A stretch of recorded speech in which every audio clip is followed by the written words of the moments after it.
امام الانبیاء محمد صلی اللہ علیہ وآلہ وسلم اس سرزمین میں آنے والے تمام انبیاء، صحابہ، صالحین اور مومنین کے سردار اور امام ہیں۔ تمام انسانوں کی کامیابی کا واحد ذریعہ نبی صلی اللہ علیہ وآلہ وسلم کی مبارک ذات اور آپ کی اطاعت ہے۔ اللہ نے حضور صلی اللہ علیہ وآلہ وسلم کی نبوت و رسالت کی حقانیت ثابت کرنے کے لیے ہر طرح کے دلائل اور نشانیاں واضح طور پر دکھا دی اور انسانیت کو اپنے سچے نبی کی تمام حجت تمام کر دیا۔ آپ صلی اللہ علیہ وآلہ وسلم کی نبوت ملنے اور وحی آنے کے قبل ہی اللہ تبارک و تعالی نے ایسے واقعات نمودار کیے جو آپ کے ایک سچے نبی ہونے کی دلیل تھی، اور ایک ذی عقل شخص کے لیے واضح نشانی بھی ان نشانیوں اور معجزات میں نبی کی پیدائش کے وقت ہونے والے غیر معمولی واقعات ہیں جو اس وقت موجود لوگوں نے اپنی آنکھوں سے دیکھا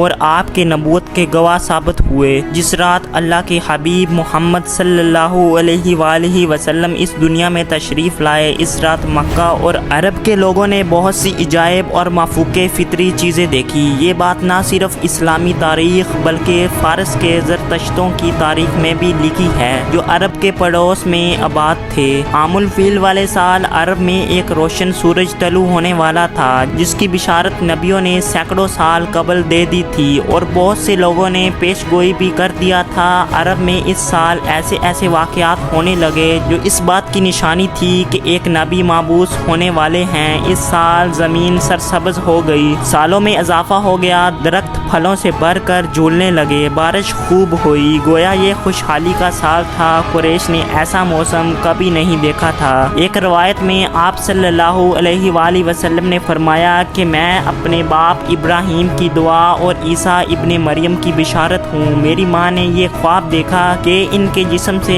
ایک ایسا نور نکلا جس سے شام کے محلات روشن ہو گئے۔ جس رات نبی صلی اللہ علیہ وآلہ وسلم کی پیدائش ہوئی وہ ایک غیر معمولی رات تھی جس کے متعلق آپ کی والدہ حضرت آمنہ فرماتی ہیں کہ مجھ سے ایک ایسا نور نکلا، میں نے دیکھا کہ اس سے شام کے شہر بصرے کے محلات روشن ہو گئے۔ میں نے چند ایسی دراز پر عورتوں کو دیکھا جیسے کہ وہ عبد مناف کی بیٹیاں ہوں۔ حضرت آمنہ فرماتی ہیں کہ میں نے دیکھا کچھ مرد فضا میں اپنے ہاتھوں میں چاندی کے برتن لے کر کھڑے ہیں۔ اس روایت کو امام حاکم نے نقل کیا کہ جس کے متعلق امام سیوطی نے لکھا کہ حضرت آمنہ نے شام کے محلات دیکھے، وہ حالت بیداری میں تھا۔ حضرت عثمان کی والدہ بیان کرتی ہیں کہ میں اس رات حضرت آمنہ کے پاس تھی جس رات نبی صلی اللہ علیہ وآلہ وسلم کی ولادت ہوئی۔ میں گھر میں ہر طرح روشن اور نور محسوس کرتی تھی اور ستارے قریب سے قریب تر ہو رہے تھے، یہاں تک کہ مجھے گمان ہوا کہ میرے اوپر گر پڑیں گے، اور میں نے خانہ کعبہ کو دیکھا کہ وہ نور سے منور ہو گیا تھا۔